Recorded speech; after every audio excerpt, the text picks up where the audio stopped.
Welcome back. We are in the middle of example 413 from the textbook. Just to quickly recap, we have a physics problem here involving forces where we have an elevator and a counterweight. The mass and the weight of the elevator car is greater than the counterweight, so it's going to accelerate downward. Because they're connected by this cable over the pulley, the counterweight is going to accelerate up. But we need to find out what is the acceleration and what is the tension in the cable. So we've drawn a free body diagram of the elevator car. We have two forces affecting it. Its weight pulling it down and the tension in the cable pulling it up. And the same is true of the counterweight. Its weight is pulling it down and the tension in the cable is pulling it up. So the counterweight's going to accelerate up, the car is going to accelerate down. If we just simplify our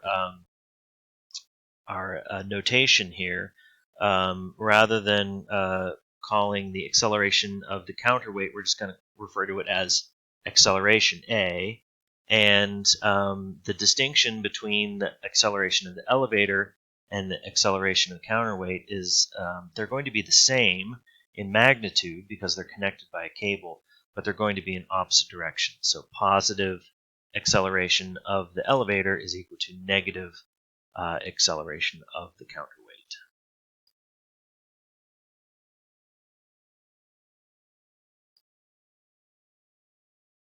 Okay, so let's apply Newton's second law of motion to the elevator car. Let's look at the elevator car first. Newton's second law of motion says that the sum of forces is equal to mass times acceleration. So if we sum the forces, the force in the upward direction is tension. So we have Ft, that's a positive Ft, minus in the downward direction, the mass of the elevator car times gravity.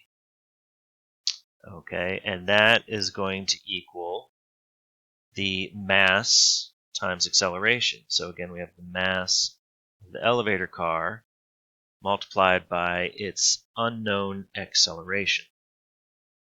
So we don't know what the force in the cable is yet, but we were given in the problem statement the mass of the elevator car, and that was 1150. So I'm going to put that in now, 1150 kilograms, and the acceleration due to gravity is 9.80 meters per second squared. And the tension force in the cable we don't know, equals 1150 kilograms times the unknown acceleration.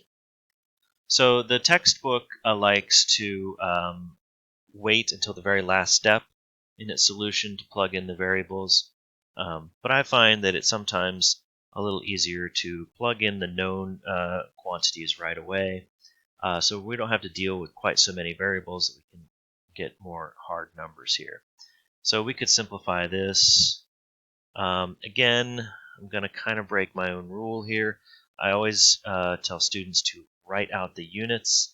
That's especially useful if you're dealing with different units, and writing them out may help you realize that some units need to be converted. But we've got kilograms, meters, and seconds. Those are the units we want. So we can rest pretty comfortably knowing that we're using the correct units. So in order to help focus on the algebra, I'm going to drop those out. So 1150 times 9.8 is 11,270. And that equals 1150A. Okay, so that's the elevator. Let's look at the counterweight now. Again, we have the sum of forces equals mass times acceleration. So the forces on this side are Ft pulling it up, mcg pulling it down, so it's minus mcg, equals mca. And so Ft is still unknown. MC was 1,000. Gravity is 9.8. That equals 1,000 times A. Now, it did just occur to me, I want to come back up here and correct something for the elevator car. We know that the elevator car is going to accelerate down.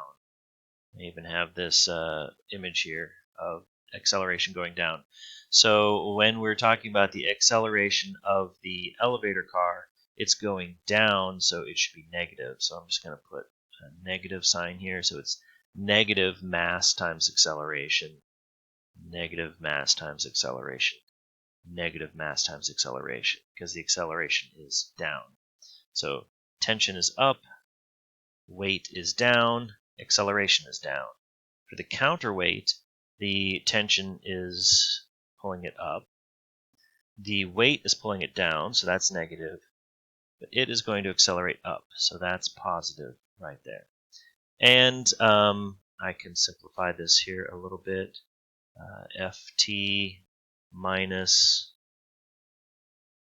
9,800 equals 1,000 A. So I have a system of equations now. I have this equation with two unknowns. I have the acceleration and the tension in the cable. And I have this equation, which has two unknown variables, the acceleration and the tension.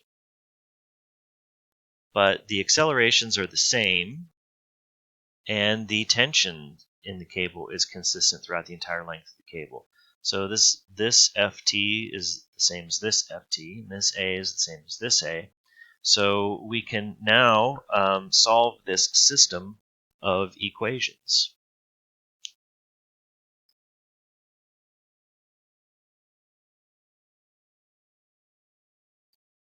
So I'll write those equations down again on this slide. Ft minus 11,270 equals negative 1150A, and Ft minus 9,800 equals 1,000A. Now, usually I am a fan of the method of substitution. When solving a system of equations, it works every time. But in some cases, some other methods do present themselves. Like here, if I were to take this top equation and subtract the bottom from it, or the other way around, I could eliminate the Ft term. So this subtraction method might work here. So I'll just subtract them as I have them written. Ft minus Ft is 0. Negative 11,270 minus 9,800 is, well, I guess I didn't say that quite right. Negative 11,270 minus a negative 9,800. So really I'm adding 9,800 to that negative term, and I end up with negative 1470. And then here I'll have 1150A minus 1,000. And so that becomes negative 2150A. So now I just have the one unknown variable. I can solve for it. So A is going to be equal to negative 1470 divided by negative 2150. 50, and that is 0.684 meters per second squared. So that is the acceleration.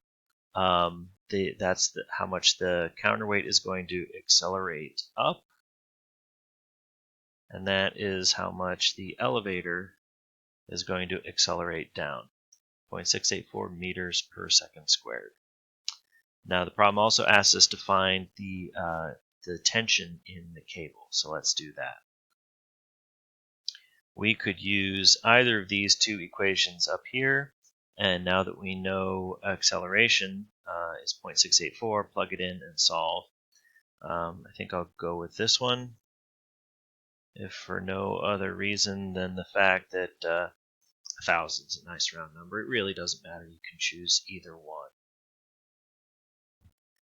So I will write out our equation Ft minus 9,800 equals 1,000A. And A, we determined, was 0.684 meters per second squared. So Ft minus 9,800 equals 1,000 times 0.684,